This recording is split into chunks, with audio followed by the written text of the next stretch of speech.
This podcast is a member of the Voices of Wrestling Podcasting Network. Visit voicesofwrestling.com to hear the rest of our great podcasts, as well as show reviews, columns, opinions, and updates across the world of wrestling. To the highway in a brand new day. Gotta let it go. So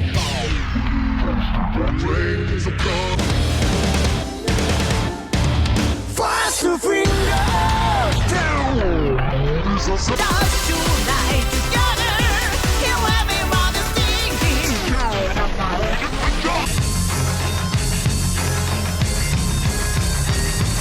你看到我就怕，头皮发麻，我的手。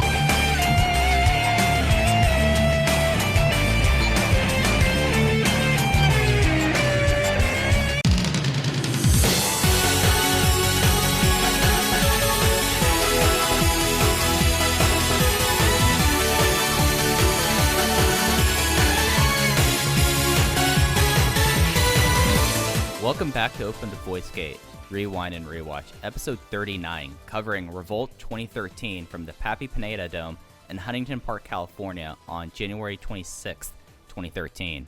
We are members of the Voices of Wrestling Podcast Network. You can find us on the Voices of Wrestling feed or on our own dedicated podcast feed on all podcast platforms and applications.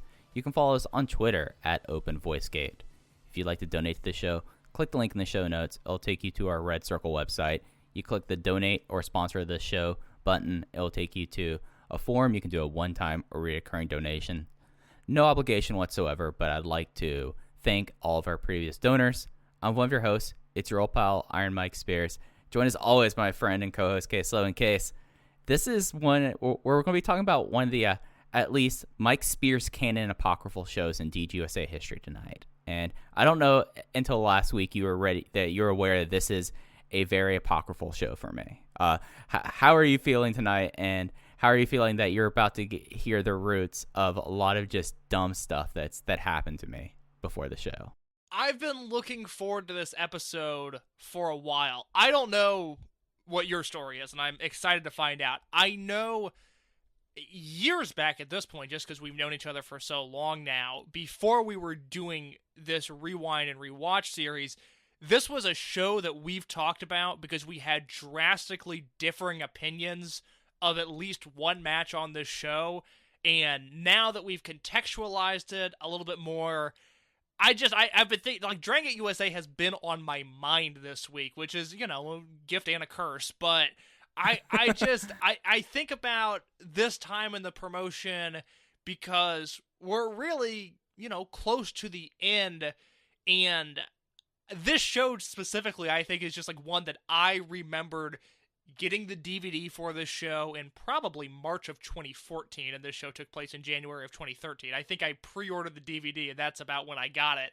And just, we're right at the point where I'm in on independent wrestling. I'm not quite following Dragon Gate USA on any sort of level at this point, but by January of 2013, I'm watching ROH Weekly, I'm watching PWG whenever they put out shows, like, I'm in on independent wrestling, and this is just a fun era for me. Like, I'm really excited about the last year of this promotion, because for the most part, it's all stuff that I watched in the moment with a class of indie wrestlers that I particularly enjoyed, whereas for as much as I liked a Jon Moxley or a Brody Lee, I discovered those guys when they were in WWE. But this, you know, this group of independent stars, 2013, 2014, these are my guys. So I'm looking forward to this show because I know at one point we had a drastically differing opinion of it, but I don't know what you think now because you have, over the past 6 months or so, established dominance, Mike Spears, and I'm curious to see if you'll continue to do so. Yeah, no, this is a show that I'm going to hold because I know which match we're going to be talking about, and this might be where Open the Voice Gate, Rewind, and Rewatch explodes. I'm going to hold my thoughts on that one in a while, but I think it's interesting that you brought up, like, this was the class of indie workers they were used to, whereas for me, 2009, I mean, I really started getting into indie wrestling when I was in college because one of my roommates, weirdly enough, was a big deathmatch guy, so he had got all the IWA Mid-South tapes, and we still had a VHS player, so, like, I would watch, like, the Strong Style 16, and then that later would have gone to the Ted Petty Invitational, and going from there. So, like, guys like Moxley and Brody Lee, those were kind of my bread and butter guys as I was really getting into independent wrestling at that level. So it's interesting that you've crossed the threshold into like this is your period, and as an inverse, we've crossed the threshold into kind of my nadir, for lack of a better word, for DGUSA. So I'm stoked that we're going to get into this because it's not just DGUSA that had a lot of interesting things going on. That we are going to take a look this week in the Newswire, or timeline rather. I'm not going to pay Gabe royalties for that. Our timeline going and covering the end of 2012 and Dragon Gate and how it kind of played into this show. We're going to be talking about November, maybe some November, but mainly December and January shows in Dragon Gate Japan, where a lot of interesting stuff was going on. Yeah, normally I like to construct the timelines to where the final show of a year, we just put everything away for that year. But Freedom Fight, we had the Davey Richards heist to talk about, and that show was going to go long anyways. And then last week we did our top 10s, and we knew we had a bunch of stuff up top. So we're going to close the book on Dragon Gate 2012 and the beginnings of 2013, because there's a lot of stuff that happens at this point. Dragon Gate, just at this time, compared to now, they're literally different promotions, but just looking at some of the names we're going to run across and some of the feature talent, it's unbelievable to see just the growth and development and change that has been going on in Dragon Gate Japan for the better part of a decade now. So we start on November 8th, 2012, Korakuen Hall. This is the Crown Gate show. I will read through the card real quick. Opener, Mandai Ryu and fake Naoki Tanizaki. They defeat Kenichiro Arai and Kotoka. Match number 2, Masaru Yoshino and Naruki Doi of Speed Muscle. They defeat Cyber Kong and Scott Reid. After that, Super Shenlong defeats KZ, and that is a result in 2020. That's fascinating to read, that Super Shenlong goes over on KZ in 2.5 minutes. BB Hulk beats Yamato. Shingo Takagi beats Akira Tozawa in a 12-man tag team elimination match with the Jimmies defeating Team Veteran of CIMA, Don Fuji, Dragon Kid, Gamma, Hubbo, and Masaki Mochizuki. Mike, the name that we are paying attention to on this show is Scott Reid. And before I ask for your thoughts on Scott Reid's entire time in Japan, I will read you the segment, the translation from iHeartDG, after he and Cyber Kong lost their match. Jay says, Mandai Ryu of all people got on Cyber's case for his recent string of saltiness. Kong called him out on that. He enjoyed tagging with Reid today and went for a handshake. Reid's grip was too much for Kong, who winced in pain. Tanizaki warned both of them that if they continue to be terrible, they would find themselves out of Mad Blankey. So, Mike, your thoughts on Scott Reid's time in Japan? Well, as we were doing our pre-show production meeting, I remember he went to Japan, but he was doing stuff at Mad Blankey, and the focus of the promotion was so far away from Mad Blankey at this time that it was something I was like, oh yeah, he was in Japan. And it's something that, like, this, we've talked before about how initially, like, this was the big investment for Dragon Gate to get, like, all these, like, big gaijin over, and then you look at the main event of shows coming up, and I mean, you get the names there that really kind of built the foreign side of Dragon Gate for the next decade, and then Scott Reid's here doing a tour, and it's like, oh wow, okay, completely different people than who I would have picked if I was in the foreign talent agent's seat. But knowing who was in that seat is a very much someone up his alley, knowing who he is. Yeah, there's perhaps a body type that Scott Reid had that was very appealing to maybe Sheba. That's to put it frankly. Yeah, Scott Reid in a post-Wrestle Jam era is my favorite. Why was that guy in Japan? Because Anthony Nese, we'll talk about it more in future episodes about his tour of Japan. Peter Casa, who it's crazy to think that he got to Japan because he debuted for Gabe in a post-Dragon Gate USA universe. But Peter Casa was a lot of fun in Japan. Scott Reid just has this weird tour at the end of 2012, and it's so strange to look back on. Elsewhere in Dragon Gate, CIMA is still the Open the Dream Gate champion, and on the November 23rd show, which was headlined by Shingo and Yamato beating Akira Tozawa and Mad Blankey, they set up the Final Gate main event. I will once again read the translations here. Takagi had the same challenge ready for Hulk. They bickered back and forth for a while before I Like Cola began playing. CIMA talked for a while about the various challengers from the new generation this year. Takagi and Hulk were the only ones left for CIMA to knock down. And instead of going the predictable route and making them fight to decide the next challenger, the next CIMA Royale would be a three-way title match with CIMA, Takagi, and Hulk. He asked Yagi to make it official. They all took turns promising victory. CIMA said he was the best and strongest champion. He would be in peak physical condition for Final Gate, and we have our main event signed. So keep that in mind as we go through. We'll talk about Final Gate more in just a second. I also want to read you, Mike, the main event from the 12-2 Aichi show, which was headlined by a Team Veteran Returns versus Jimmy's elimination match that Team Veteran ended up winning. They beat Jimmy Susumu, Kagatora, Ryo Saito, and Genki Horiguchi. The Team Veteran Returns team was CIMA, Masaki Mochizuki, Dragon Kid, and Yuji Nagata. Mike, your memories of Nagata not only in this match, but his what is one of my personal favorite Stalker Ichikawa matches at Kobe World 2007. I mean, Nagata was game. Yeah. Whenever he was in Dragon Gate, he was game. It's something that I've always, like, he's someone who did like such great tours of All Japan and then Noah as champions there. But him in Dragon Gate was really cool. And of course, like, they had like that team that we talked about. Geez, I'm trying to think how many episodes ago. But when it was him and Don Fuji in the World Tag League that one year. And it's just one of those things that he was someone that, like, obviously he would not be much more so than just being a outsider guest. But, you know, it's just like kind of cool thing here. And of course, we were talking about this on the weekly update case. I figured out what the Nagoya venue was. And it's a venue that I still think exists. They just don't tape there anymore. Like, that's the deal. It's the Nagoya International Conference Hall. They just don't tape there. That is a bummer, because I'm pretty sure this show made tape. I feel like I've seen this match. This show did make tape. This was during the era. Again, we're crossing the streams here, talking about weekly updates and rewind and rewatches. But yeah, no, I mean, like, Stardom has big shows there all the time. Like, people still run this big Nagoya venue. Like, right now, looking at 2020, there's Fantastica Media. Dragon Gate ran this venue in August. So it's one of those things that, like, the promotions you think that would run Nagoya in this venue will still run this one. Dragon Gate just doesn't tape there anymore. While we're in this ballpark, I thought we might talk about it next week, but I'll just rip the Band-Aid off and go for it now. The reason Nagata was brought in was because in 2012, he teamed with Masaki Mochizuki in New Japan's World Tag League. And Mike, I'm going to read you two matches. I want to get your thoughts on these. I have not seen either of them, but according to Cage Match, they were both taped. November 20th, 2012, Masaki Mochizuki and Yuji Nagata defeat Shinsuke Nakamura and Tomohiro Ishii. And then on November 24th, 2012, at KBS Hall no less, Masaki Mochizuki and Yuji Nagata defeat Yoshihashi and Kazuchika Okada. Those both sound delightful.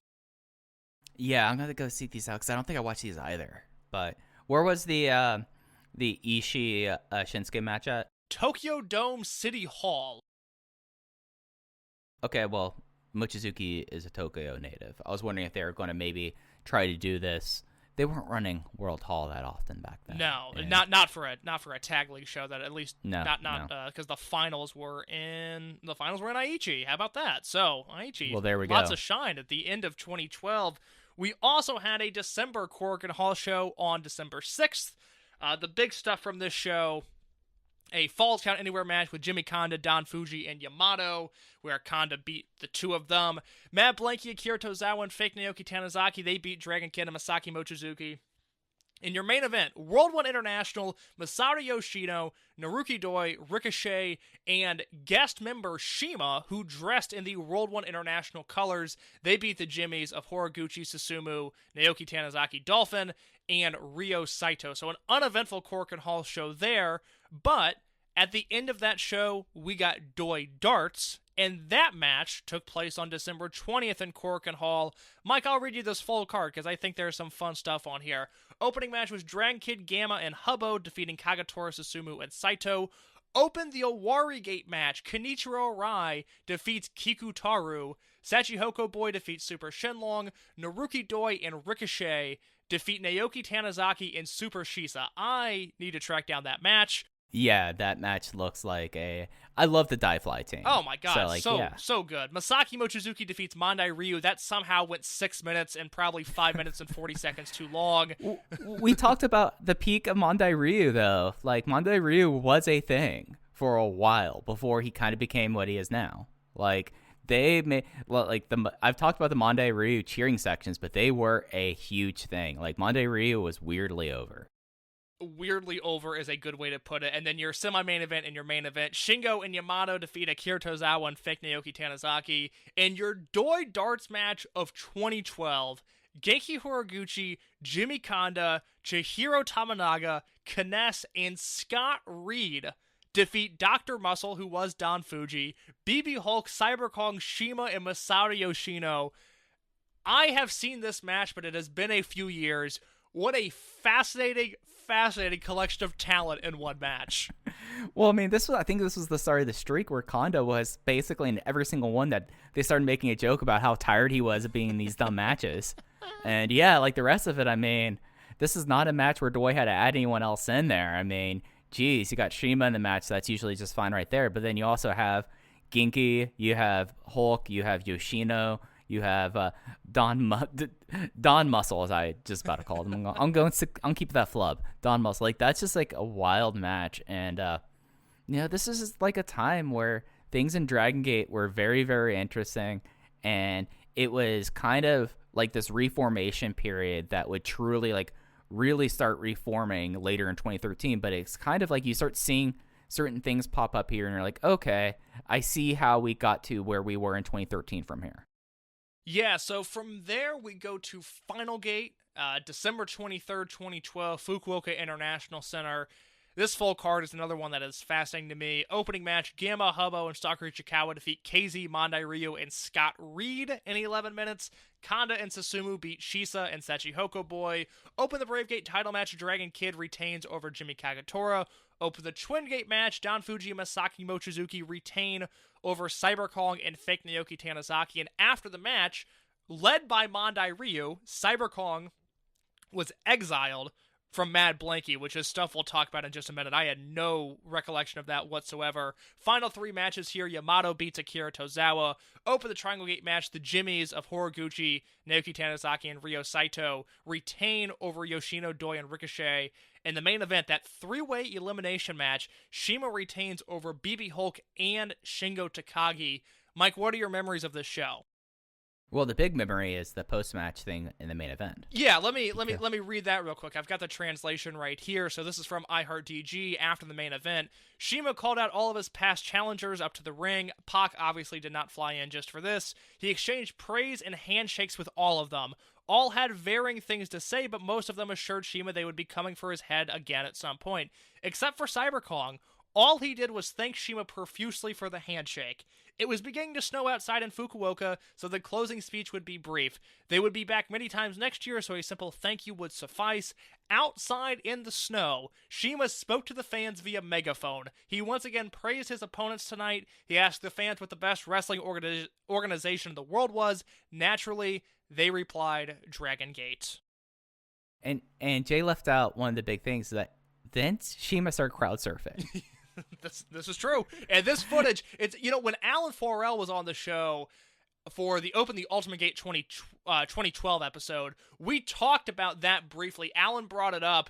It is some of the best footage I've ever seen. It is such a bummer that the relationship with CIMA is what it is, because him crowd surfing after Final Gate, where again, it's during a blizzard. During a blizzard, snowing outside, and these fans are hanging on to every word this guy has to say, and just to throw it in video packages, just for archival purposes, it would be so great if that footage was played over and over and over again, but obviously it's not going to. But it is, I don't remember anything about the three-way match. My only strong memory of this show was actually the Yamato versus Tozawa match, where I remember being really good because it's Yamato and Tozawa, not hard to have a great match there, but it is the textbook definition of how dead that Fukuoka crowd can be, where it really felt like those two were wrestling in absolute silence despite the match being really good.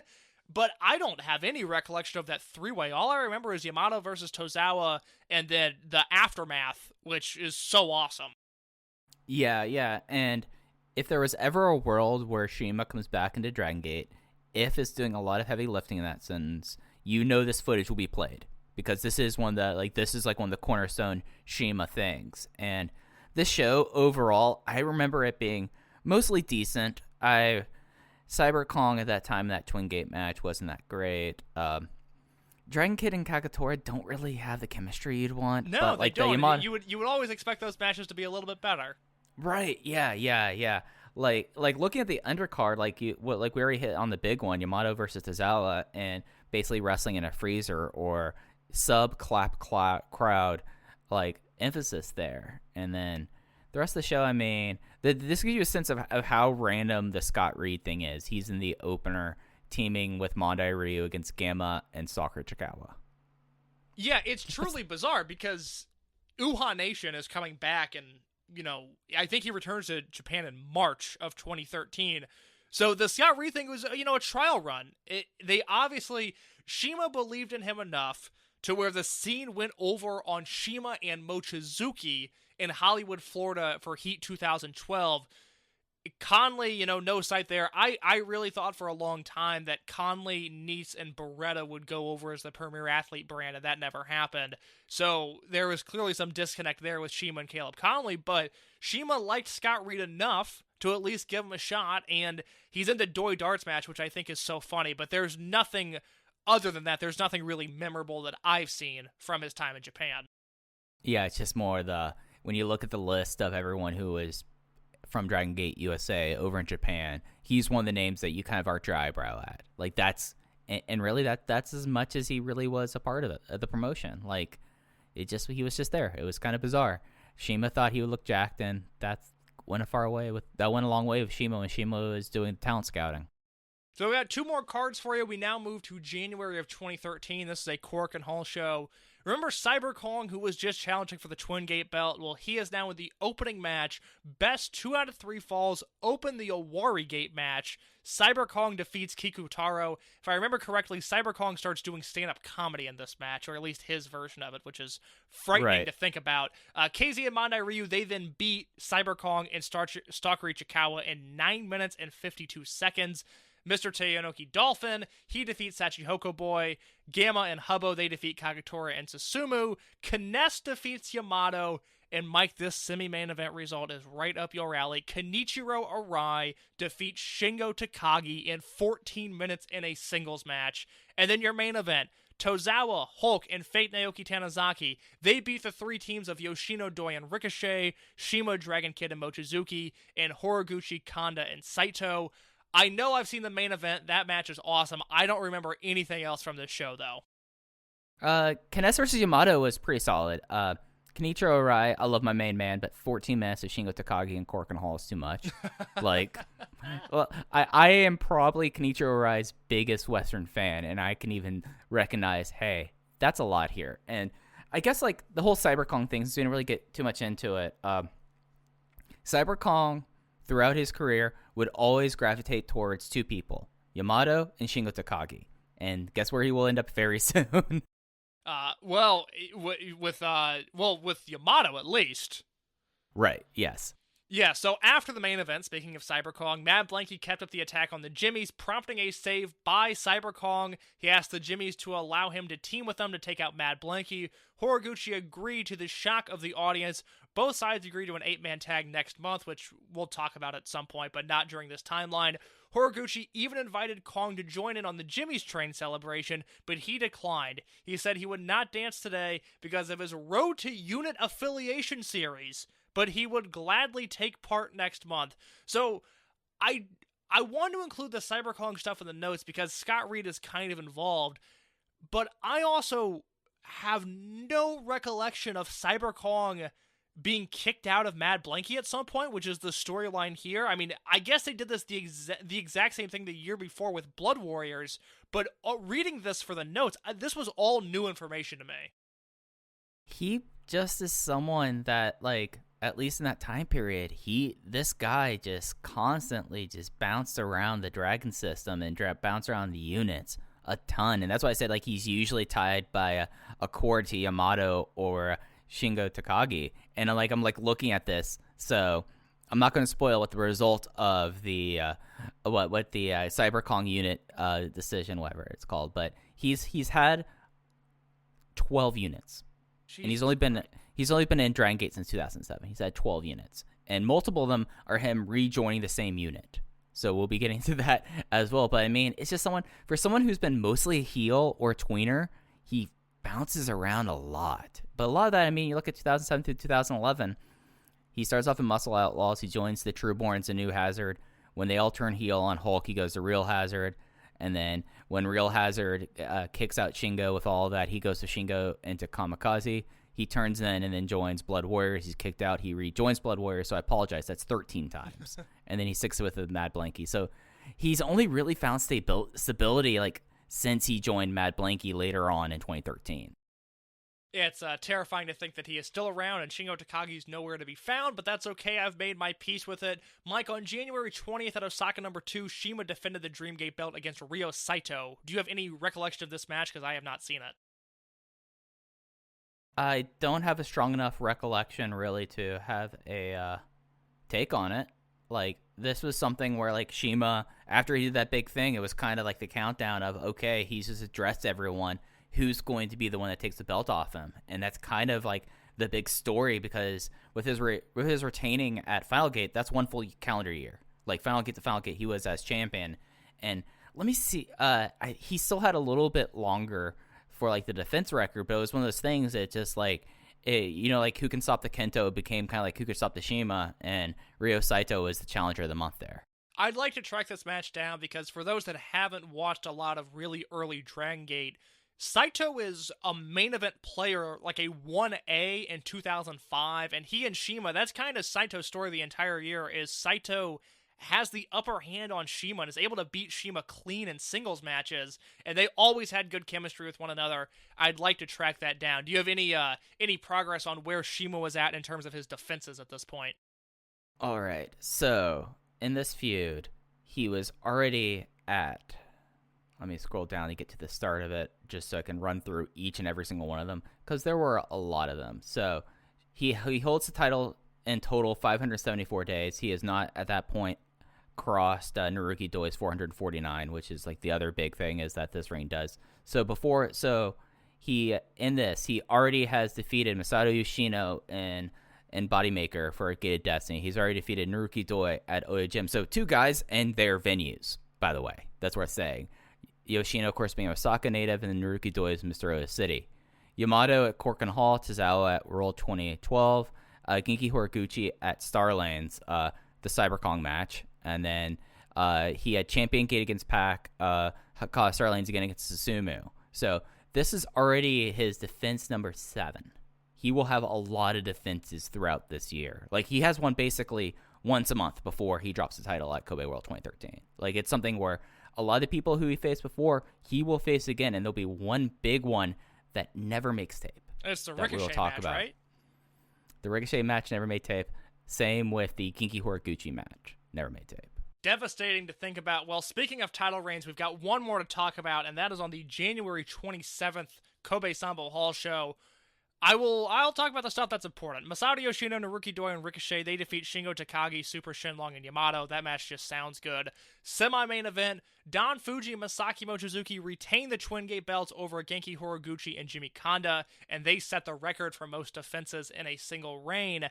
And great match, by the way. Yes, great match. And then your main event, Name versus Loser Leaves Town match. It originally is Fake Naoki beating Mr. QQ Taenoki Dolphin by DQ, or I guess by nefarious means, rather. And then they restart the match, and QQ comes out victorious. I'm going to read you the translation here. There's a lot, and of course there is a lot of, I will say, peculiar sounding names, so I'm going to take my time through this one. After the illicit methods used by Tanizaki to win the match, it was restarted. QQ won the restart, regaining his rightful name. He will once again compete as Naoki Tanizaki. He also earned the right to name the imposter. Back at Dangerous Gate, Tanizaki told him he resembled a dolphin when he cried. Well, he thinks he looks like a penguin. He is a Tomomakai native. The sound penguins make when they cry is PP, so he'll be Mr. PP Tomomakai Penguin. Tomomakai took the name surprisingly well and demanded another match. They bantered back and forth, with the exile stipulation being placed on Tomomakai in a potential rematch. Before anything could officially be set, a huge brawl broke out between Mad Blankey and the Jimmies. Yagi put everyone in their place and said if they want to fight and put their jobs on the line, then he would do it for them. At Memorial Gate, it will be a 4-on-4 Captain's Fall elimination match. Team captains will be Tanizaki and Tomomakai. The captain of the losing team will be exiled from Dragon Gate. So this is really it. This is the peak of fake Naoki Tanizaki, and I don't know if I'd call this the peak of QQ, because he has that Brave Gate win, or that Brave Gate match with Kagetora in 2009 that I think people kind of point to as the highlight for both of those guys' careers. But still, this is, in the pantheon of Dragon Gate, this is legendary storytelling. Yeah, and it's something that we're going to get into probably by Mania weekend. We will definitely be getting into it, because we do have like the full climax of this into like one of my favorite things that Dragon Gate's ever done. We'll be talking about that briefly, but it's interesting because they blew this off at Sambo Hall, of all places, or they started the blow off at Sambo Hall, and then they're going to be doing this as the big match in Wakayama. It's just wild. Like, just looking back at it, I'm like, that wouldn't happen today. No, I assumed when I first watched this match, which was probably like 2 or 3 years ago, I assumed I had the wrong match because it was at Kobe Sambo Hall, because I knew this was a really infamous storyline. It's like, well, there's no way they're going to blow it off there, but they kind of did. Mm-hmm. It's just like the wild thing that they do for this, and it's one of those things that with the, like the storyline, because he's not wrong. T-Hawk, especially, like, he was a little bit thicker back then. I could definitely see the whole, oh, you kind of look like a penguin thing. So, like this. But it's something where it's such an interesting thing to me, because this was a time that, you looked at T-Hawk and how things were with T-Hawk, and you're like, oh, I see how things are going, and I can see how he would become, like, this big, like, star, especially with Tomomakai. So, it's interesting. It's wild. And it's just one of those things that I'm going to really be excited when we talk about the Captain's Fall match, because everything around it is wild. Yeah, so with that is the end of our Dragon Gate timeline. Real quick, before we break down Revolt, I've got some Newswire notes. January 10th from Gabe, it was announced that Open the Freedom Gate champion Johnny Gargano will defend the title against John Davis in a no-ropes match at the Dragon Gate USA event on January 26th in Huntington Park, California. This will settle their feud, Gabe says. This will be the first time a Dragon Gate USA title has been defended in a no-rope match. It will also be the first no-rope match on the West Coast. This is the biggest possible grudge match in Dragon Gate Japan. It came to DGUSA at Revolt in Boston in 2011. The result was a brutal match between BB Hulk and Yamato. Now the no-rope stipulation returns for Gargano versus Davis. Mike, we'll talk about the match later, but big picture, quick thought. Do you think the Johnny Gargano versus John Davis feud warranted this type of match compared to BB Hulk versus Yamato? All right, you just served that one right out of the play, so I'm going to play it. I'm going to knock this out. So, my big thing about the show, I got into a fight with Gabe Sapolsky, both of us under previous Twitter things, about this match. Because this match did not deserve it. This match, when watching through the feud, made no sense for having this, and it's one of those things that's like one of my biggest sticking points, is that this is a match that is so rare in Dragon Gate that's truly used for things that matter, and you're putting it here instead of like blowing this off at WrestleMania weekend. It's like, this is our big main event that we're building towards the entire time. It's bullshit, and I still think it's bullshit. 7 years later, case, I don't think it deserved it whatsoever. Interesting. I will say the build was less spectacular than I remember, but I also, it goes back to that John Davis thing, where I still think one of the biggest mistakes of this promotion is not getting John Davis a premier featured spot in Miami on WrestleMania weekend to have a legitimately great match in front of that big WrestleMania weekend audience. And I think by 2013, if you do Gargano versus Davis on one of those WrestleCon shows, it's probably awesome. The crowd probably gets into it, but is it as exciting as the Team CIMA versus Team Gargano 6-man? Or, God forbid they replaced Gargano versus Shingo with that? I don't know. I think they needed a match to draw on the West Coast, and I don't have a problem with it. But you look at the venue. They only had about 90 people there. Yeah, Dave says about 150 in the Observer, but it looks like about 90. Yeah, it's something that, you do have a point, though. I do completely agree with you, and I do think that when we're going to be talking about Cardinal Sins in a couple months, this is one of the ones that really needs to be brought up, and this is not one that you can just do a bunch of Hail Marys and get yourself out of case. No. This is one that you're absolutely right. If he has that big win where he gets a win over Hulk, where Hulk was doing jobs, it was totally fine with doing that. Maybe I would think that, okay, he has this win over the first champion. He deserves this kind of thing, and then of course does the bent there. But when you look at the history of the promotion, we look at the history of the system, and you look at the no ropes match, which one of these kind of stick out? It's this one. It's this one that makes no sense whatsoever. And I still feel justified in this. When we get to the match itself, I am more positive about it than I was before, but I still think the build for this, and this was entirely inappropriate, and I was justified in my whole afternoon-long Twitter spat I had with Gabe Sapolsky. I was digitizing tapes. I think I was doing stuff for the U Part 2 at that time, but I was justified with that. Oh, no, it wasn't that. It was Square Grouper. I was working on Square Grouper at that time. Well, we also have two more quick announcements on January 10th. Dragon Gate USA is very pleased to endorse Brian Kendrick's School of Pro Wrestling. We are doing this for a reason, Gabe writes. Good writing there, Gabe. The wrestling business needs more qualified and good trainers. Brian Kendrick has the resume and the aptitude to make sure you get trained the right way. There will be a representative from Brian Kendrick's School of Pro Wrestling in the California Fray on January 26th. And then the announcement that same day that Brian Kendrick will be in attendance on both January 26th and January 27th. Kendrick just said to expect the unexpected from him, and Gabe says, and I quote, "We aren't sure what that means." Well, we'll have one more Newswire note at the end of this episode because it pertains to the finish of this show, or at least I think it does. But for now, Mike, I am ready to revolt. I'm ready to get into this. I am ready for this show. All right. So as we said at the top, this is Revolt 2013. It is from the Pappy Pineda Dome in Huntington Park, California on January 26, 2013. Starts off in the ring. Chuck Taylor is celebrating his win from last night. He said that he spent 7 years in college, and because of that, he's so good at this, he wants to play beer pong. Eric Cannon comes out for their previously signed match, and Lenny is flabbergasted on commentary. Chuck Taylor does perfect and skunk him 3-0, so Eric Cannon drinks all the beers of that. And then they finally go to the match itself. After he skunks them, he stomps on the ball. Lenny Leonard does make a great John Stark reference here, and we get into the match of them kind of brawling around the ring. Chuck Taylor versus Eric Cannon. Taylor won after he threw a chair on Eric Cannon, who is standing on the top turnbuckle, and he went through the beer pong table in 7 minutes. I didn't hate it. I mean, it was really goofy. It was worked. I almost feel like this match should have been on like a total frat move Instagram account. It really it felt like two guys in college wrestling one another, which is not bad. It's perversely entertaining.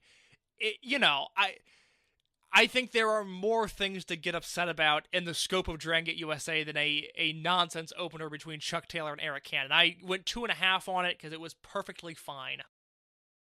I didn't rate it just because it was so bizarre. I didn't hate it. It just was suddenly this was a no DQ match. They didn't enter the ring until the finish. Chuck Taylor does crawl up Gabe's leg, who is taping things. Did you notice that on the outside? Yes. It was very clear there. And eventually they fight and they go through the table, and it happens. It's not offensive. It's not one of the all-time bad things. It's not Carlson. It just was weird and kind of out of place, and kind of further illustrates how Gabe not only really had no idea what to do with Chuck Taylor, but it really kind of feels like that he really has no idea to do with Eric Cannon now as well. Oh, completely. I mean, Chuck Taylor is so off in his own universe at this point. It feels like Gabe is keeping him around, Chuck Taylor that is, just so he wouldn't go to Ring of Honor. It seems like that's why his contract was in place. But, you know, as Chuck Taylor said, it's not like Delirious was that big of a fan of Chuck Taylor as a wrestler, so I don't know if that would have happened anyways. But, yeah, it's a strange match.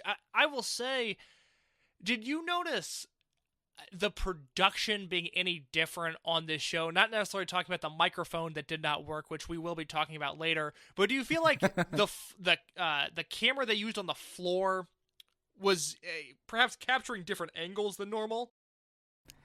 It did feel like a little weird, because like the hard cam was the hard cam. It was one of those things that, I know you're not too much of a Stardom person, but Stardom like changed half their cameras earlier this year, and one of them they would shoot at like a certain frame rate and the other ones didn't, and it felt really weird for like a show until they were like, okay, we have to synchronize these. It kind of had like that kind of feeling to it. It was just whoever was on the floor operating those cameras, it seemed like they were using some different angles where they were in tight on the ring, and at one point it kind of looked like they were shooting from up on the apron, which is a camera angle that I really like, that I wish more companies would utilize. And it was just there was a certain freshness to just these small parts of the show, but the Dragon Gate USA production, well, just the whole operation, we've really only seen it decrease in value as time has gone on. It's the same intro music. Thank God Lenny Leonard's still here, so it's the same announcer, but they've cut out, you know, the backstage promos, a lot of the video packages, the backstage translations. So just seeing a new camera angle or two, I was like, oh, that's really nice. Like, that gives the show something else, because obviously Dragon Gate USA at this point is around 3.5 years. The shows aren't meant to be watched back to back to back over a 9-month period like we're doing, but because we're doing that, sometimes it is like watching the same show over and over again.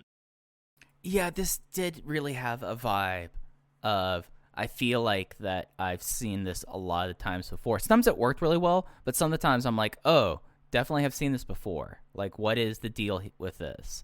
It is something that, like, you can really, like, feel, like, the steps down, the steps down, the steps down. It's just, you know, you kind of expect that, and you kind of feel that going into the fray. So we had a video for Untouchable 2012. Why you would advertise Untouchable 2012 case? No idea whatsoever. They had to have had, like, Best of WrestleJam Volume 1 sitting around in the warehouse still. Just, like, throw an ad for that up there. I mean, speaking of Best of WrestleJam 1, I think B-Boy was over in Japan for WrestleJam. Let me run down B-Boy's time in Dragon Gate real quick, because I was going to do a whole thing on his relationship with Gabe, because it always seemed like Gabe just did not like B-Boy. He only worked ROH. He did 2 Do or Die shows, which were the pre-shows they would run in the Rexplex before a big show, like a tryout card. And then he wrestled Colt Cabana on This Means War in 2005, which for ROH fans, the smart ones know that ROH This Means War is the best Bryan Danielson versus Roderick Strong match there is. It's better than Vendetta, and it's better than Supercard of Honor 1.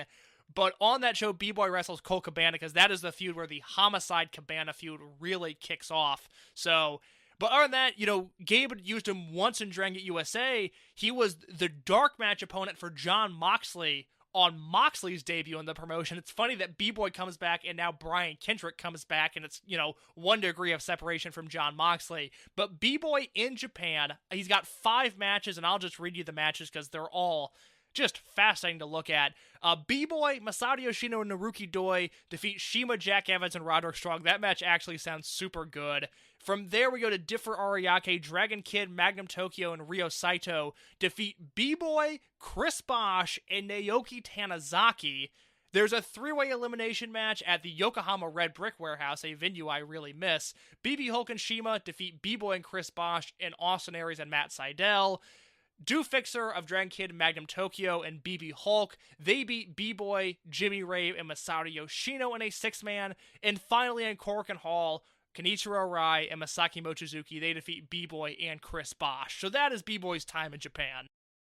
I wonder what Erican and Masaki Mochizuki think about pro wrestler Chris Bosch. I gotta be honest, that was probably a tough night for B-Boy and Chris Bosch.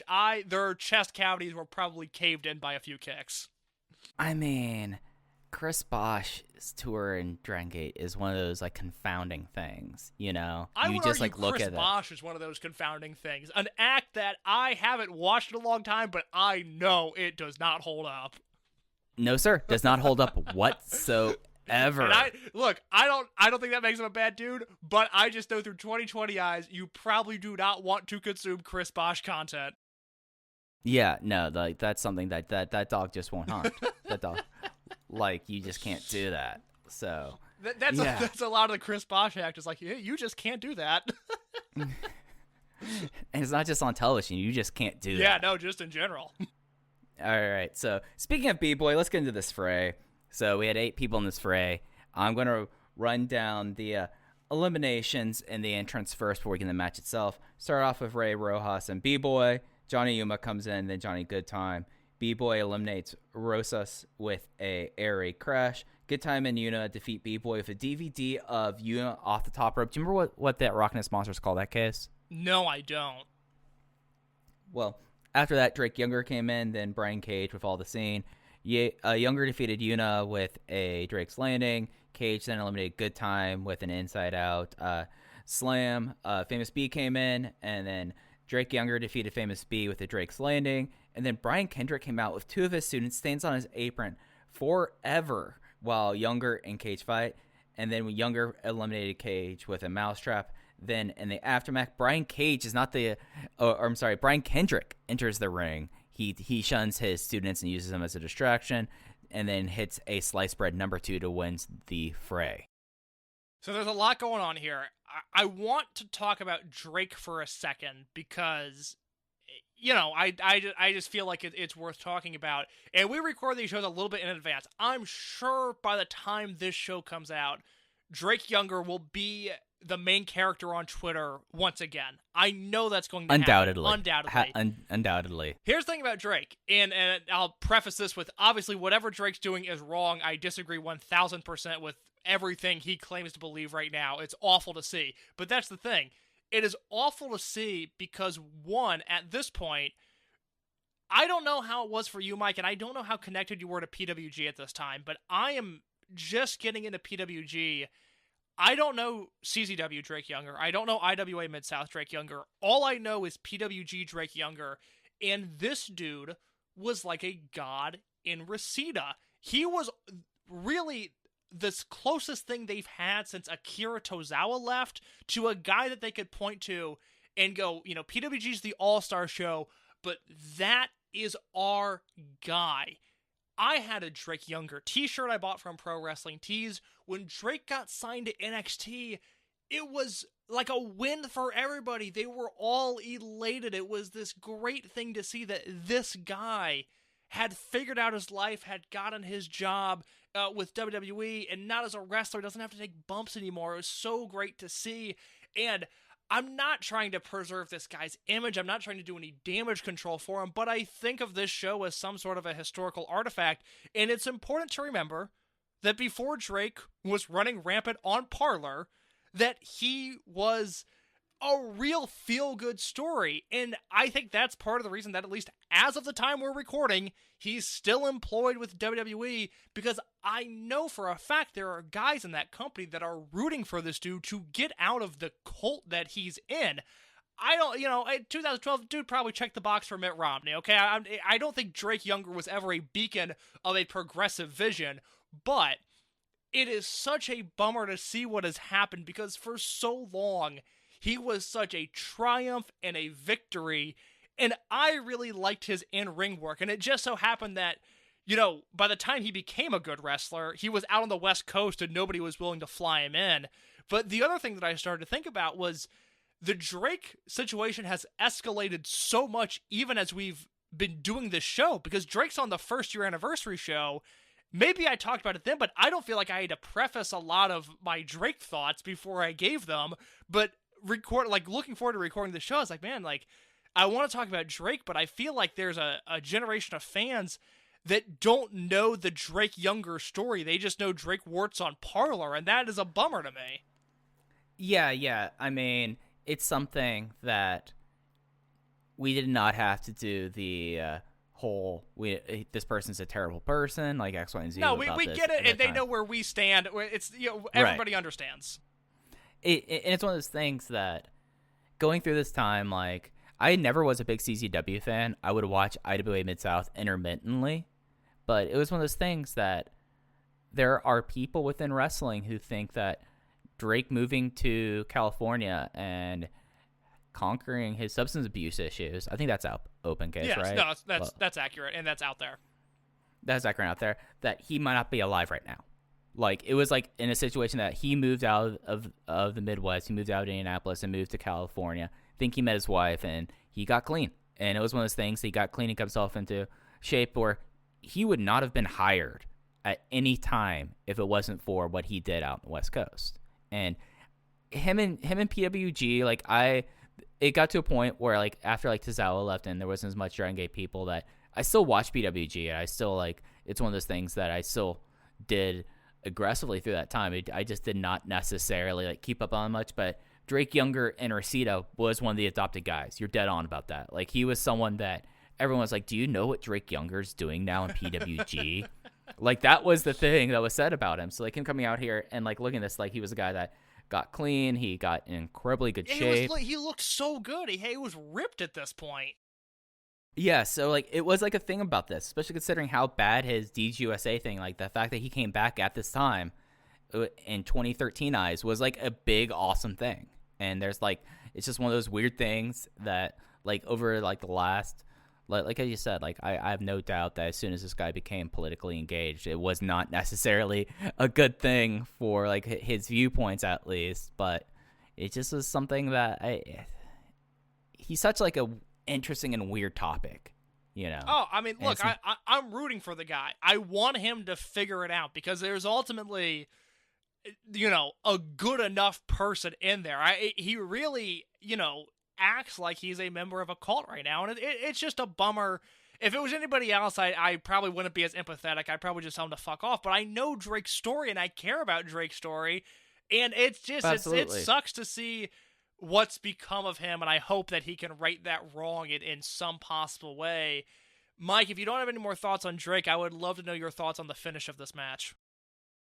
I mean, I knew the finish of the match because I knew it was happening the time. Like, even like through like me like forgetting things I've watched before, I was like, oh yeah, no, Kendrick does this there.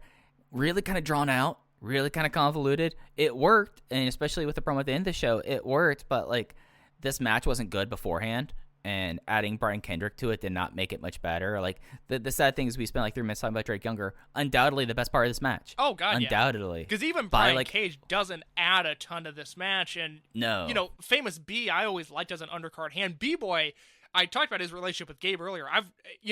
There's a weird core contingent, or a small contingent rather, of indie wrestling fans that love B-Boy and always thought he should have been something bigger. I'm not there, but he's fine. Rock Nest Monsters, it's so weird to think they once pinned Spike Mohicans clean, but the SoCal guys, other than Drake, really don't add a ton to this match.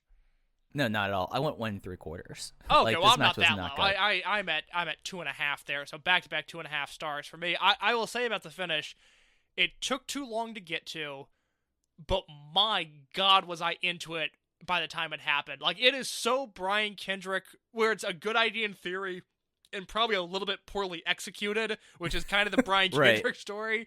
But, you know, he takes his 2 students out here, and he's telling them to attack, and they've cornered Drake Younger, and then Drake finally, like, thinks he's figured it out, and then Kendrick just hits him with a sliced bread and pins him.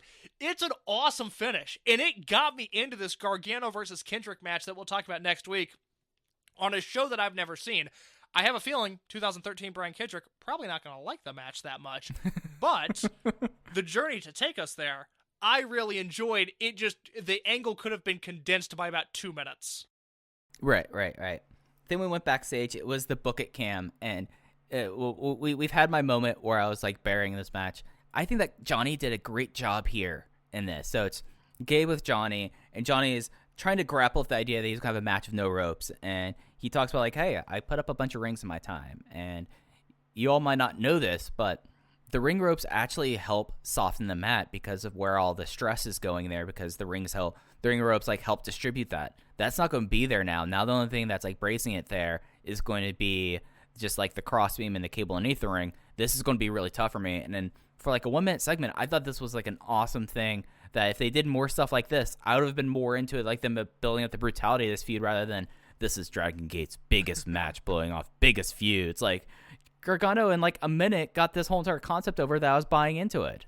I completely agree. There are two awesome promos on this show, and this is one of them. And to relate this, I guess a complaint about Dragon Gate USA that I can frame for the modern wrestling world is the thing that AEW does where Taz breaks down the mechanics of a finishing move.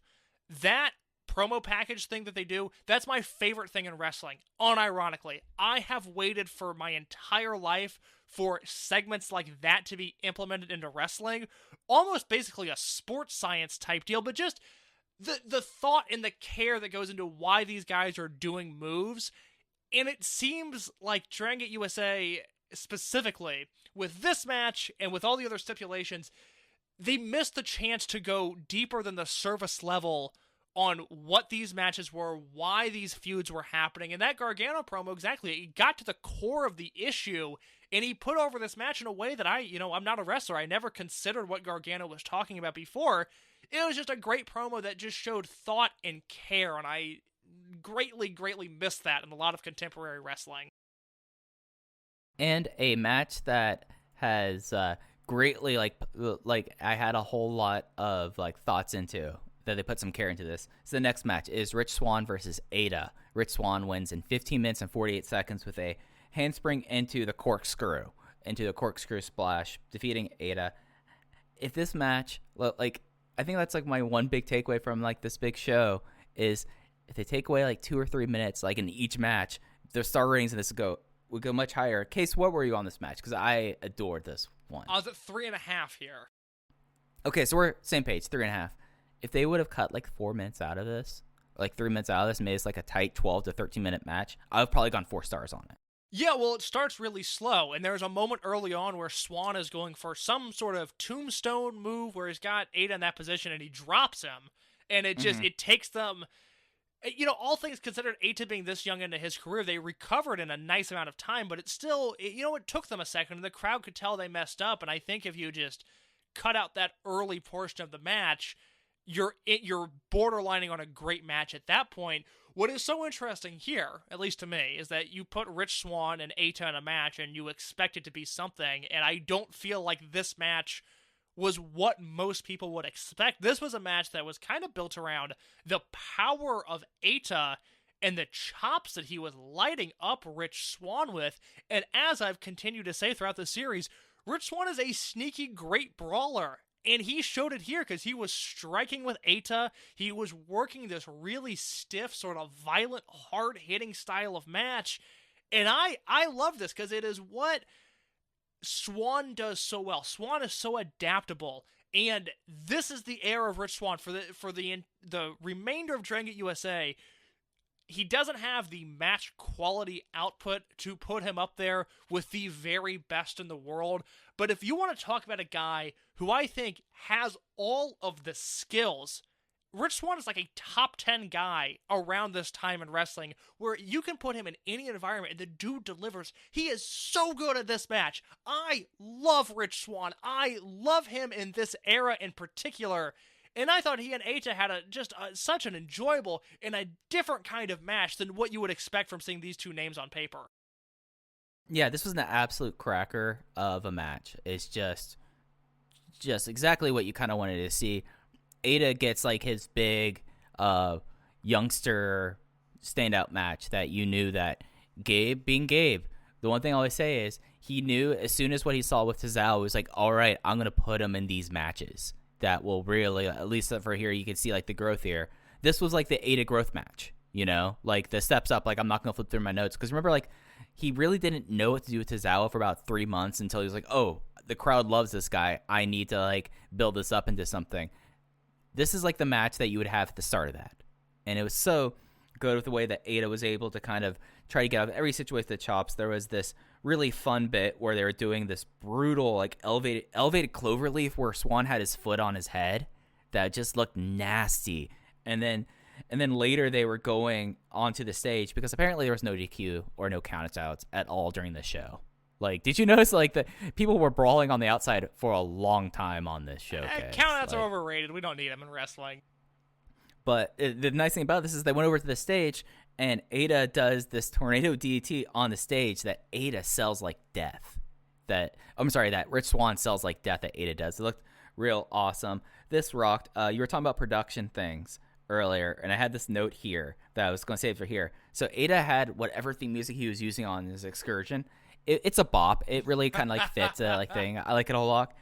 Rich Swann, they found a recording of him doing the Junction 3 beatbox, and they used that for his thing. It wasn't even like them using Johnny Gargano's Don't Die Digging graduate track. They were using this. So over almost exactly a year since Junction 3 disbanded, they were using that for this. I mean, I would think at this point Gabe is totally checked out of what's going on in Japan, so that's not entirely surprising.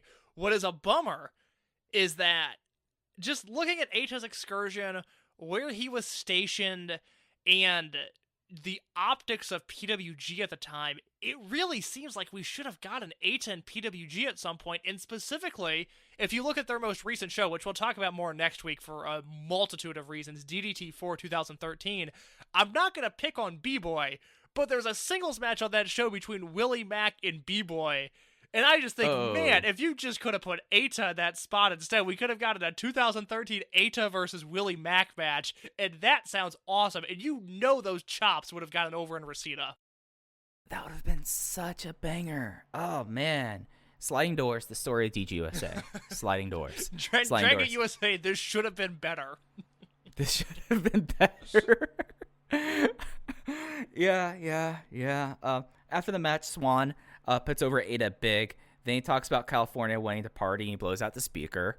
And then he says he's the face of the High Flyer and puts out an open challenge to say, we know the whole thing was like this going on here. I am the best High Flyer, so come at me if you're a better High Flyer than me. And I thought that was a pretty effective post-match promo. I like both facets of it other than blowing out the speaker. Yeah, the audio quality is, simply put, unacceptable. But from what I could understand, Swann cut a nice little promo here. Then we had another Book It Cam promo. This time was with Sami Callihan, and Gabe is right into Sami's face. He points it out a couple times. He talks about the match that him and Akira Tozawa had at United NYC. Kind of charming, talking about like the 2 years and how he has a conductor's hat on. And it was like, Gabe, why are you always in my business? It's like, and then Gabe says, that's kind of my thing, being in everyone's business. You know, I was not a big fan of the Book It promos that we had last week and Open the Golden Gate, but I did enjoy like the two that we had here, with one with Gargano kind of laying down his fears of the no ropes match, and then Sami being reflective. Mike, I thought this promo was fucking awesome. I loved this segment for a few reasons. One, Sami Callihan just came across like a person, which was nice, because lost in the shuffle of all things Sami Callihan, the wrestling character, is that... And the person. And the person stuff, I will say, a lot of gray areas there, and that is where I'll leave that. But there's a lot of interviews, like shoot interviews that Sami's done, or on Cole Cabana's podcast, or he did an RF shoot, where Callihan comes across like a really interesting guy in a great character, and too often in his career he's been spooky, I'm the draw, thumbs up, thumbs down Sami Callihan, and he just kind of cuts this genuine promo here talking about United NYC. He's in the opening match, which, by the way, that United NYC show, Callihan, Tozawa, Taylor, Swann, and Gargano are the only 5 guys that were on that show that are on this show, which is weird to think about because CIMA's not on this weekend. And Ricochet is not either. But Callihan's talking about, before the match, Gabe goes, hey, do you want a Dragon Gate USA contract? And Sam is like, well, of course I do. And then he goes out, and I remember I was much higher on that Callihan-Tozawa match than you were. I gave that 4 stars. And it was just... This was everything that I wanted from, if you're going to do this Book It Cam thing, which I think is corny as hell, and I don't think it looks good, at least have it be genuine like this. And I think that's the angle that Gabe was trying to go for, but I don't think it always landed. The other thing that I liked about this was, like I said earlier, we're 3.5 years into Dragon Gate USA right now, and it was nice for Sami to call back to something, for Sami to use the history of Dragon Gate USA, because... right now, all of these shows, I don't know, they kind of seem to exist in a vacuum. Like, nothing that was relevant at Untouchable 2012 is relevant now. And it was nice for Sammy to call back to a show and say, no, this exists. We have this history, me and Tozawa, and let me use this in this promo. I was smiling from ear to ear after this segment. I just loved what this represented. And I don't know what the production flow was, or if Gabe gave Lenny Leonard any indication, but Lenny brought it up in the match too. So, I mean, like, it's a nice, like, coherent tale that they brought about this, and it's something that, it's something that it came across really bad the next week. I'm going to be interested in seeing one, because I completely forgot about the book it came until we started watching it. Like, we talk about, like, I'm old now, Case, and I forget things. Like, I forgot about Book It Cam. I'm going to be tracking how I feel about the Book It Cam promos as we go throughout here, because on this show, completely effective, and I feel like that added a lot to some matches that needed it. Yeah, I think that's a fair assessment. I will continue tracking the Book It Cam as well, because there's nothing I love more than, all right, we're back with another Book It Cam. You need to, like, say it in a way that you're kind of like ordering a sandwich at Wawa, though. I need to say it in a way where the guy on camera kind of gives me a sign. He's like, oh, are we doing this now? Oh, okay. All right, what do you want, Gabe? I mean, at least he didn't go bug Chuck Taylor in the bathroom this time. No, thank God. Then we had AR Fox defeating Samurai Soul in 14 minutes and 13 seconds with the low man pain. This was just... It was playing the hits in a way, but I felt like this really, really worked here, guys. I enjoyed this one a whole lot. For everything that Swan versus Eita wasn't, this match was. This was a high flyer versus a high flyer matchup, and they did just a ton of crazy shit. It was awesome, and I think it's important to once again contextualize Samurai del Sol. We talked about it a little bit last week, but the thing that I wanted to mention on this show, because of the arena we're in, because Brian Kendrick and his wrestling school was mentioned earlier on in the Newswire, and because we'll talk about it now instead of in a few weeks, because we're going to have so much WrestleMania stuff to talk about, I want to mention, and Mike, I don't know if you have any recollection of this, Brian Kendrick's King of Flight tournament. Oh, yes, I remember the King of Flight tournament. Yeah, so that happened on March 24th, 2013, so about 2 months after this show, same arena. GQ Money and Nigel McGuinness did the call, which I don't remember at all, but it was this show that Brian Kendrick put together, and to show you just how valuable and how well thought of Samurai del Sol was at the time, and this show, for those that haven't seen it, I will avoid spoilers on it until, well, I guess it's a tournament, so you'll kind of figure things out, but this show is on the High Spots Network if you've never seen it. It was just a one-night, 8-man tournament of high flyers, and the opening match was Paul London versus Samurai del Sol. You had Nick Jackson versus AR Fox, the Amazing Red versus Ricochet, and Matt Jackson versus Matt Jackson versus Rich Swann. That turned into AR Fox versus Del Sol and Ricochet versus Rich Swann, and then a finals match of Del Sol versus Ricochet, where Del Sol won. So in one night, he beat Paul London, AR Fox, and Ricochet, and it almost felt like, Mike, I know you'll get this. We talked about this on the show months ago at this point, but the Summer Adventure Tag League of 2011 was designed specifically to get Akira Tozawa and BB Hulk over as a tag team. It was their vanity tournament. This was the same deal for Samurai del Sol. This dude was wanted everywhere and was so talented. And after that rocky start, I really wasn't sure if his run in Dragon Gate USA was going to hold up. But then you put him in a match like this with AR Fox, where, by the way, it should be noted in The Observer, Meltzer wrote that Gabe was planning a long feud between Del Sol and AR Fox, and we never end up getting that, which is a bummer. But we got this match, and I went 4 stars on it. I loved this thing. I went 4 stars too. Yeah.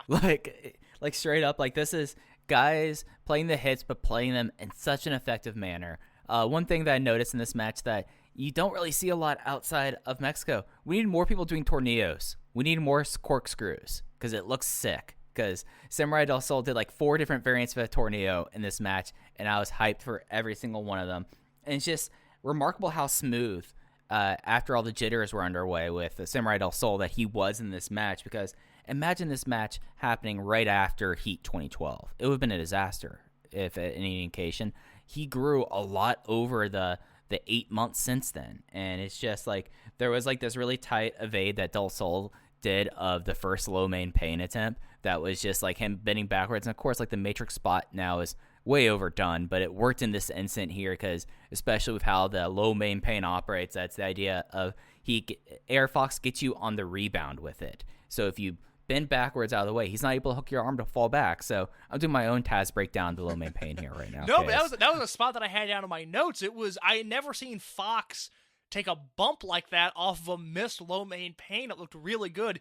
The other thing that I noticed about AR Fox in this match, Samurai Del Sol is a tiny human, and AR Fox did that springboard inverted 450 to the floor onto Del Sol, which is such a small target for a move that dangerous. That's like a move. It's a bummer Fox didn't like going to Japan, because that's one of those you can just see the Gaiora camera on the floor pointed up at the Corkin Hall ceiling, and Fox doing that dive onto like 9 guys on the floor, like 4 young boys get taken out, and it looks awesome, but it's safe because he's doing it on a 9 guys. He does it onto a tiny Samurai Del Sol here, and it blew my mind how dangerous that was. And then right afterwards, 6 years later, Genki Horiguchi would be making Dragon Dia learn that because of that.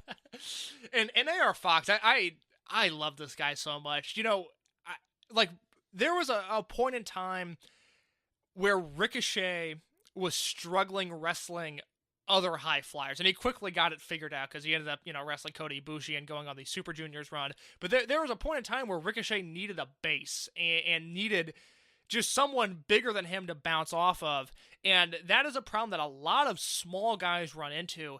AR Fox has always been great at these high flyer versus high flyer matchups. It's really what he does best, and I saw a lot of them when he was AAW Heritage Champion about 4 years ago, where he would just show up at AAW. He'd have these like 7-minute sprints where he would just, he'd flip around, he'd do his AR Fox thing, but they weren't really void of psychology. Like, they always had a nice story to them, but they were always built on these aerial attacks, and I just don't know a lot of wrestlers, especially American wrestlers, that have as much success doing that as Fox does, and it's really impressive, especially coming off of Swan versus Eita, where I think those were 2 guys who weren't necessarily capable of having a flyer versus flyer matchup. Right, yeah, like this is a match that had to happen now, at this time, and it knocked it out of the park. It was a match that, looking at the show, when we went down the show results going forehand, I was like, okay, this will be an interesting thing. Like last week when we were talking about this, I was like, all right, this is going, I don't know how this can go. This can go a lot of different ways, but we'll see how it ends up. And I ended up just adoring this match. And in the post match, the Young Bucks attack and they lay out AR Fox with Spike Tombstone. And I liked how much of a big deal the Bucks are on these shows. Yes, they're now in DGUSA for a pretty good period of time, but having them in California, feeding off the fact that the Bucks were mainly seen as heels in California because of PWG, was such a smart move from Gabe and really catapulted and gave these 2 guys that were at this point kind of considered outsiders coming back in and feeling like that they were just stars with this. Brother, this is my era of the Young Bucks, and I will have more to say on that later, but this post-match attack was everything. Like, Brian Kendrick's angle was super effective, but not very efficient. This was super effective and also very efficient, and I love that from the Young Bucks. Yeah, that absolutely rocked. Speaking about what rocked, case, Akira Tozawa defeating Sami Callihan in 17 minutes and 44 seconds with a captured German. I went 4 1/4. Like, you were talking about how much more you liked the match in New York City, United NYC. This match, it just worked in a lot of ways. We talked about proto PWG. No, this is now PWG of the time happening in Huntington Park versus in Reseda. I adored it. I gotta say, I like the NYC match more. I was right at 3.5 on this one. I was never totally sucked into thinking I was watching a great match. I thought I was watching 2 great wrestlers, and in 2013, my God, Sami Callihan is a great wrestler. Akira Tozawa, obviously, a great wrestler. But, I don't know, sell me on it. There was just a little bit of a disconnect here. I think for me, what worked with this is that the match at United NYC, and it's interesting now that this feels like such a run back of a show in comparison to like things that we were talking about that happened in 2012 and 2011. But for me, the thing that like sold me on this match was this one felt like it had an immediate purpose from the start. It was Sami Callihan with that Book It Camp promo, basically like, I'm avenging that loss. There's no way that I'm going to let Akira Tozawa beat me. And then just trying to steamroll him in the first 3 minutes and then going from there into the kind of match you expect these two guys would have. There was like the really cool inversion of the Tres Amigos where instead of with German suplexes, but instead of doing like the suplex and roll over like this, they would do go behinds right afterwards. So they were just trading German suplex, the kind of things that a lot of people would hate. But I was like, this actually really works with this, with how it's built up here. And then the whole thing, they had like just like a really great thing. And then the Liger Bomb that Sami did into the stretch muffler leading into the finish for Akira Tozawa just cleaned his clock with bicycle kicks and got the capture German on it. I just adored. It was everything you would expect from Tozawa versus Callihan. This is a match, maybe I'll revisit this, because I wanted to like this a lot. And I mean, look, I gave it 3.5. I liked the match, but the United New York match, I remember being shocked. I thought you would go crazy about it, and you were kind of cold on the match. You didn't think it was really anything special, but that match came across to me, 2011 Tozawa and 2011 Callihan, like two dudes who were fighting for their lives. Like they wanted spots in this company, and they were going to get them one way or another. And I didn't think the same intensity was here. Now, that could also be the first time they wrestled, it was in front of a hot BB King's crowd. This was in front of 90 people in Southern California. Not a bad crowd, but just the optics are not exactly conducive to a great match. But I liked it. I love Sami in this era. I just went 3.5 on it. Yeah, this is not a show that I would ever expect anything of this to hit the WWE network. Just like, geez, like you think about people on the show that are now within WWE, like you can't even have like the Kendrick stuff. No, maybe they would want to have the Samurai Del Sol thing of his tornadoes, but that footage looks terrible. And then Gargano, they might find a way to like do this, so they did a best of Gargano and DGUSA thing. But they're not doing that. They're doing Gargano versus. I don't even know who he Adam wrestled. Cole. Yeah, I was gonna say like Gargano versus Walter if that happened. They're not. Mm-hmm. You're not seeing Evolve 12 on the network. Stop being surprised by that. It's not happening. Open the historic gate. I guess that's the first show. I'm trying Untouchable 2010. It's not popping up on the network. Stop acting surprised by it. Yeah, it's just not going to happen here. But I totally understand like our disconnect here. I feel like there was different things in the two of these that. At least in my way, like this one, maybe it was like if I didn't have that promo, I would think differently. But I feel like this time it ended up adding a whole lot to it. I think that's fair. And then we had the same Bucks video package that we had last week. I assume we're going to get the same thing on the next show. And then we had the Young Bucks versus the Jimmy's team of Ryo, Jimmy Saito, and Jimmy Susumu. The Young Bucks defeated the Jimmy's team with more bang for your buck on Ryo, Jimmy Saito in 16 minutes and 48 seconds. Okay, so what were your thoughts on this one? Mike, you know what my thoughts were? I like watching Nick Jackson wrestle Jimmy Susumu. That is what the industry needs. That is good shit. I mean, my God, this match. I went 4 stars on it.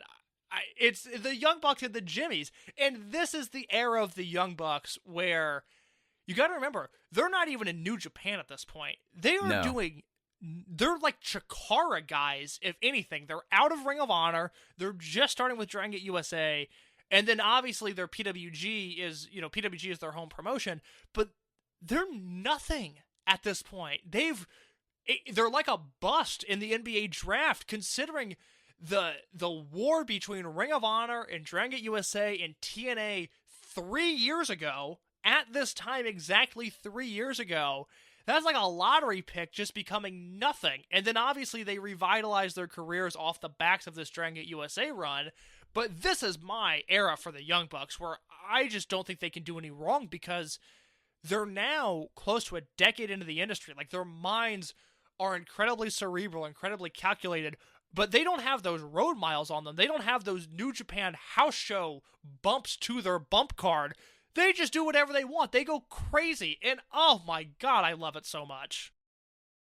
And it's something that, like, I've not read the Young Bucks book. That's something I'll be probably reading over Christmas and over the New Year's. You and I both. When things slow down, I'll pick that up. I got a bunch of books. I'm actually going to read Proust. so I'm an insane person. You went over my head there. That's fine. That's fine. I don't want to dumb it down for you. You don't need to know about it. Well, I mean, Proust is just a French author who wrote like one novel series that were like 5,000 pages long. Now I'm gonna head out on that. That sounds terrible, Mike. You see, you didn't need me to like talk about I'm sorry. it. Like, you were trying to avoid a burial, and I made you walk right into it, and I that was mean spirited, and I do apologize. Yeah. He wrote this series of books that was 7 parts called In Search of Lost Time. That is like one of the more like influential like novels of all time. It's 4,215 pages, and I'm a crazy person because I'm like, you know what? I feel like I should read some Proust. So that's what are your thoughts on this Young Bucks match, Mike? I'm not doing a literary podcast here. 4,000 pages, fuck off. Well, like the reason why I brought up the Bucks book is they've talked about this was a time where they were about to quit wrestling. Yeah, like straight up, like they did like this, and like absolutely, like, this was one of the things that like led to the like revitalization and led him to like the TNA thing where they pretty much were cast adrift. Like the one thing that they did was they made the right friend there. But it's something like this match. Like I went 3 3/4. Like this match is exactly what you would expect this match would be, and I'm thankful for it. You know, like it is the Bucks being like if people think like the Bucks were heels, like did like heel stick here. There's a moment in this match where Nick does something untoward. He ducks out of the ring, puts up his hands, and he says, "My hands are clean like O.J. Simpson." God, I love the Young Bucks so much. Everybody that does it is fucking wrong. I'm sorry. They're so good. I don't understand why people don't like them. And the crazy thing is, if we want to talk about what if and sliding glass doors moments, I think it was the summer of 2012 where Kenny Omega tried to get them to DDT, but DDT could not afford the 2 plane tickets for Americans. They could only afford the 1, and so they didn't end up using them.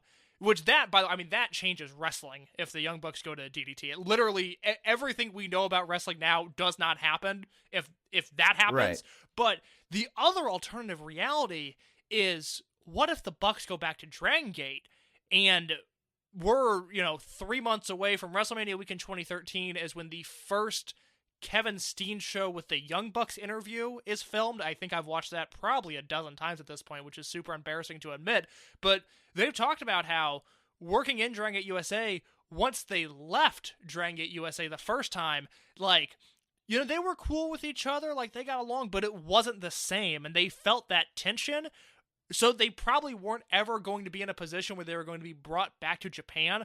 But God, could you imagine the Young Bucks showing up in 2013 when you've got the Millennials landing? So you've got Bucks versus T-Hawk and Eita, Bucks versus, either Shingo and Yamato or Yamato and Doi, Bucks versus Tozawa and Shingo. Like, we just missed out on that. And because the Bucks are in Dragon Gate USA, that is a realistic possibility that at the very least you can fantasize about, however long you'd like to.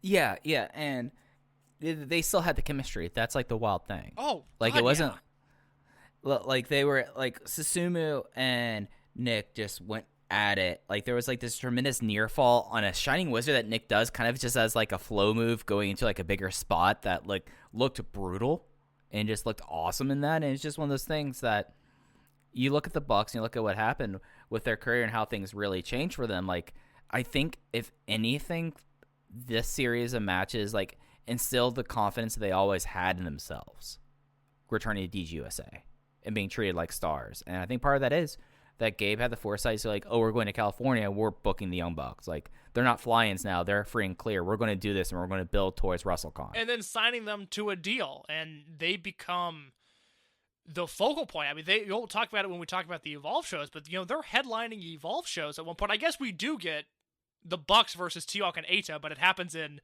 Florida instead of in Tokyo, which is a bummer.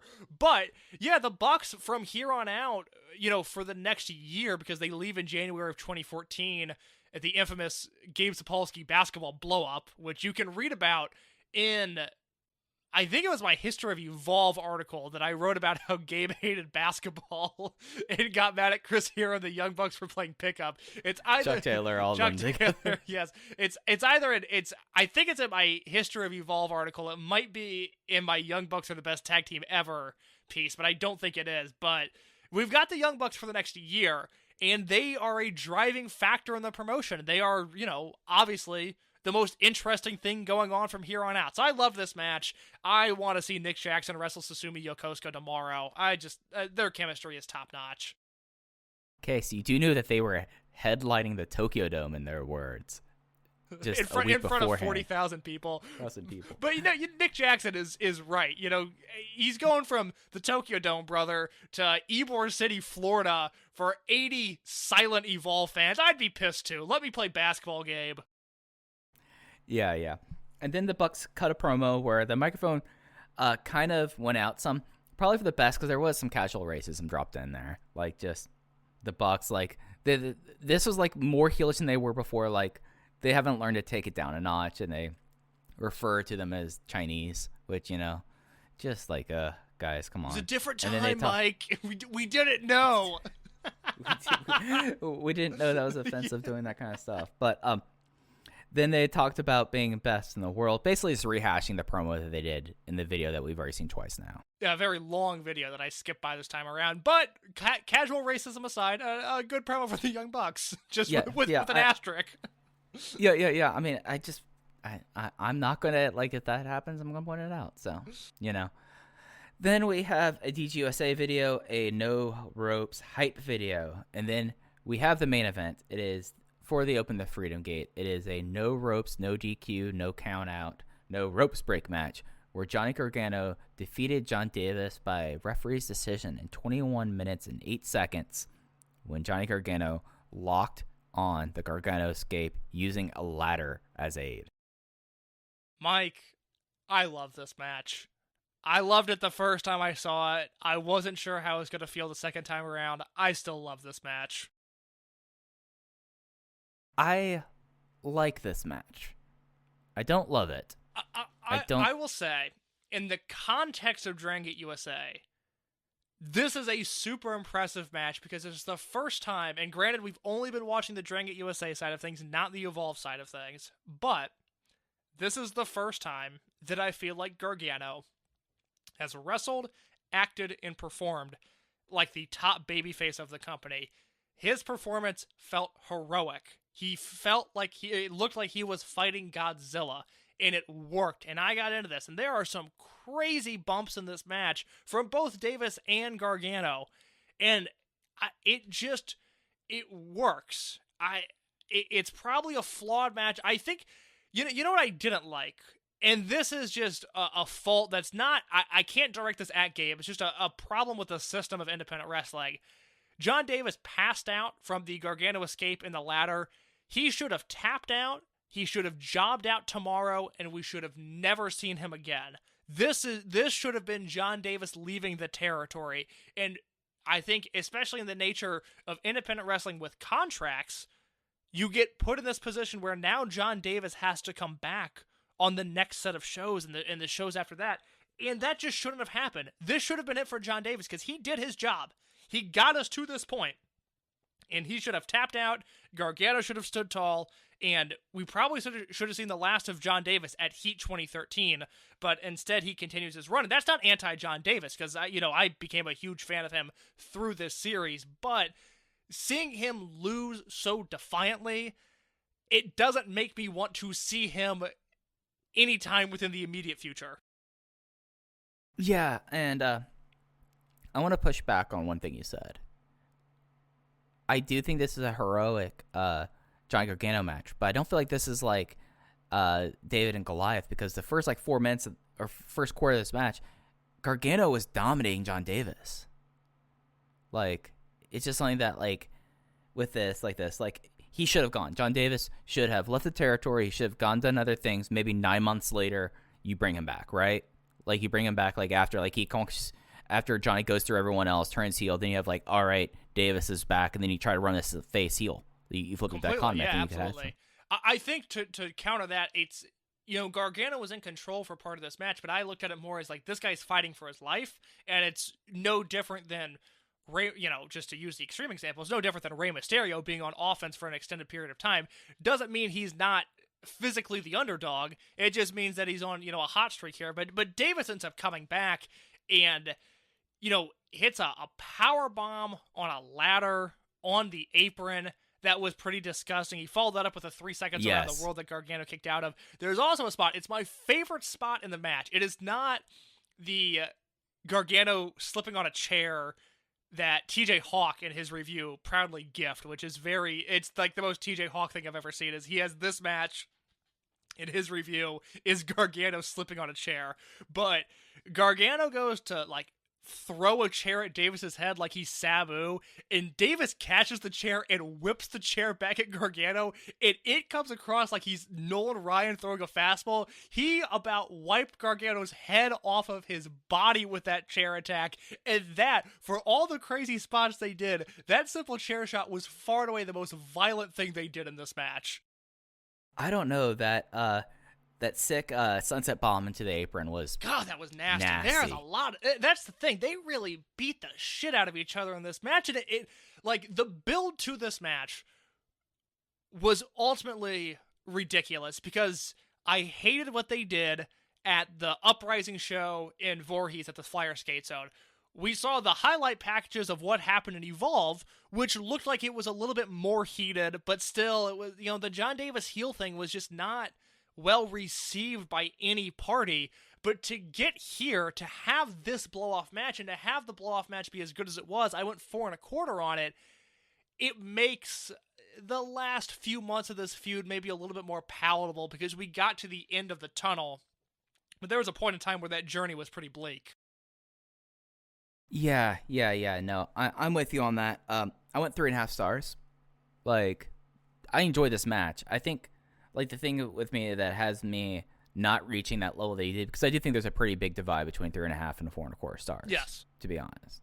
But, like, I do believe, like, when you're talking about 3.5 and 3 1/4, there's no difference. When you're talking about, like, even really from 2.5 to 3 1/4, like, same divide there, you just kind of like the match more than you're okay with. But the thing for me was, this was not a bad plunder match. Like, they worked this very well as a plunder match.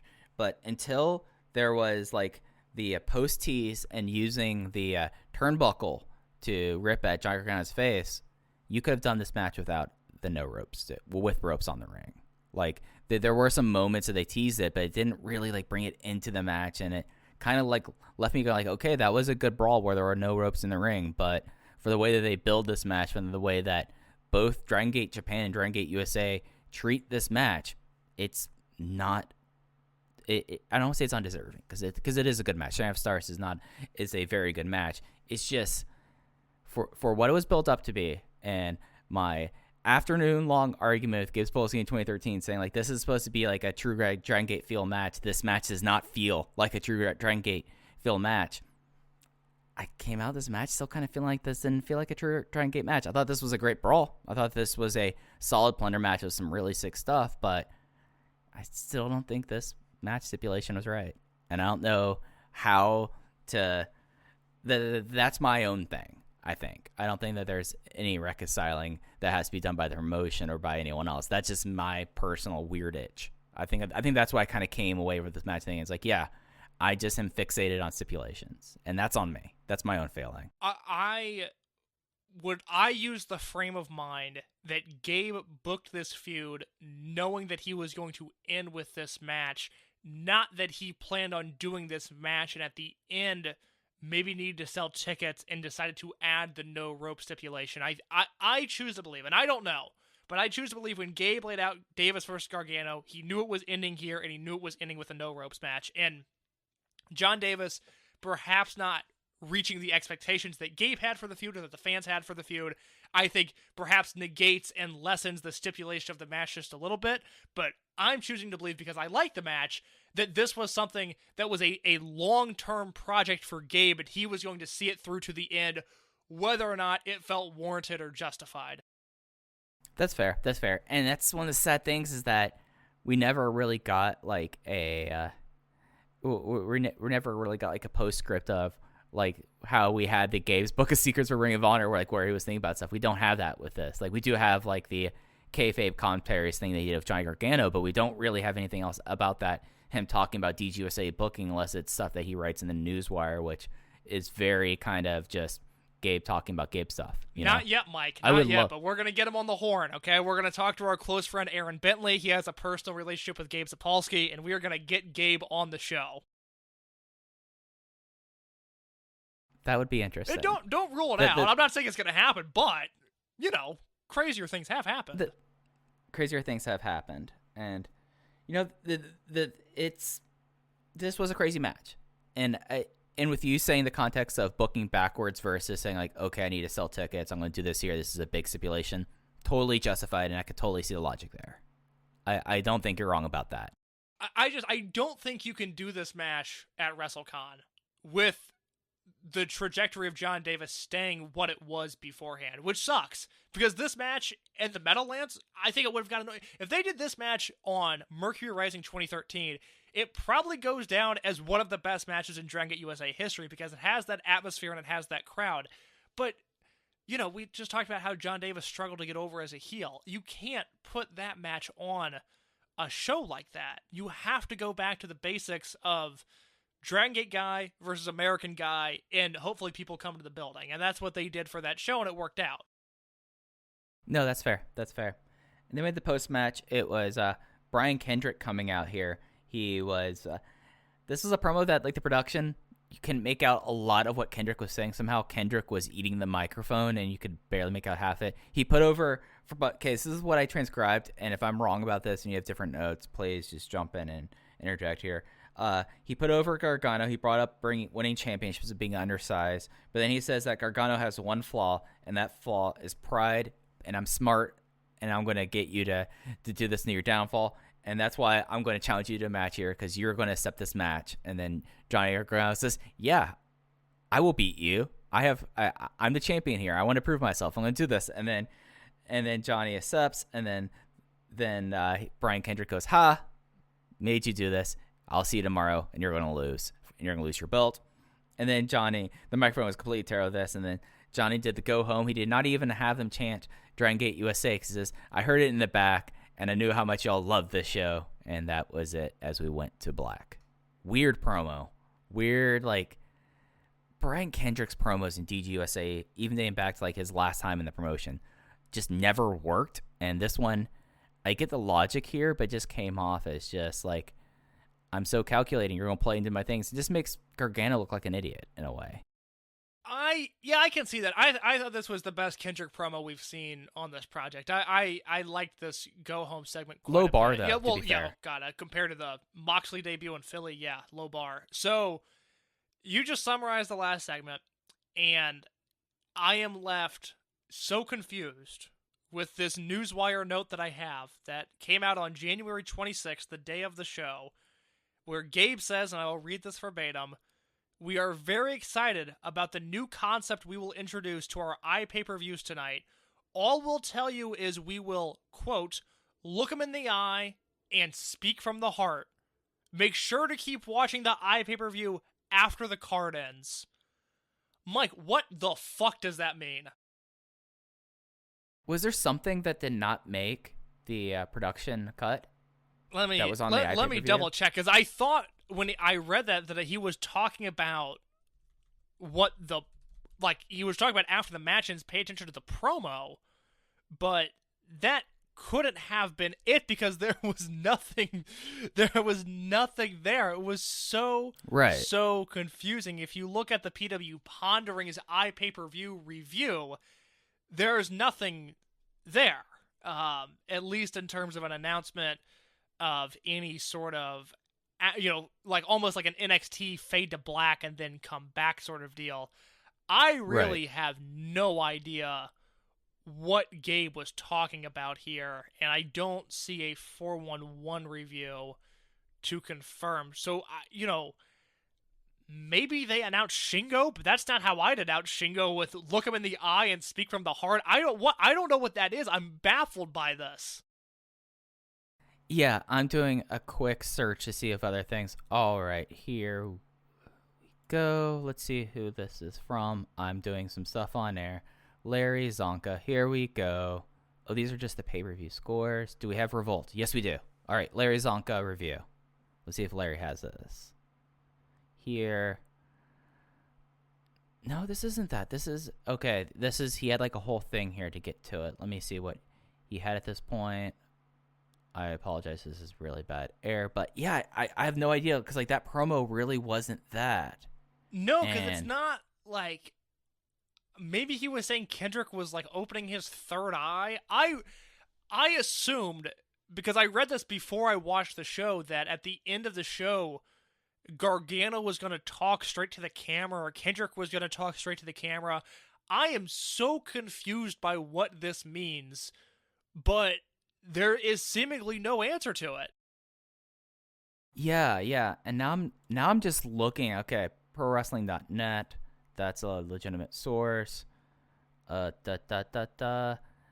There is nothing here, Case. So if you're a listener, tweet at us at OpenVoiceGate and let us know if you remember from the Revolt 2013 iPay-per-view, the new concept that Gabe introduced to the iPay-per-view viewers. All we'll tell you is look him in the eye and speak from the heart. If you know what that means, if you have a doctorate in Gabe Sapolsky verbatim, because I thought Mike and I did, but apparently we're just bachelors in this department, then please let us know what that means. Okay, I think I found something. Go for it. So, but this might be wrong. This comes from ProWrestling.net. This says that the feed cut out when Gargano spoke after Kendrick said, "Are you a man? Are you a mouse? We're going to stop this." The feed cut out. When it came back, Gargano was holding the championship over his head as Lenny Leonard announced tomorrow that it would be Kendrick challenging Gargano for the title. That's an iPay-per-view problem. That's not a feature. That's a bug. Yeah. That's from Zach Zimmerman from ProWrestling.net. And that's the only thing I could see about talking about something happening on the feed. Well, if you know, let us know. But other than that, other than the very confusing end of the show, I have to give a thumbs up for Revolt 2013. I really, really like this show. Yeah, there's too much good stuff here for me to say that it was bad. I mean, and most of the bad stuff got out of the way after the Fray match. Like after the Fray, everything was solid. Yeah, Swan versus Eita, Fox versus Del Sol, Callahan versus Tozawa, the Bucks versus the Jimmies, and Gargano versus Davis. That's a 5-pack there that is pretty mean. That's good stuff. Oh no, absolutely. I'm with you on that, and it's just interesting. Like, I thought I would come into this project with this one match, kind of, because we've talked about, like, I've had opinions about this no rope match ever since I've known you. You've known, like, Mike does not care for the no ropes match between Gargano and John Davis, and I'm not as negative about it, Case, but I don't think I've come to any resolution here. I don't know. Weird. Okay.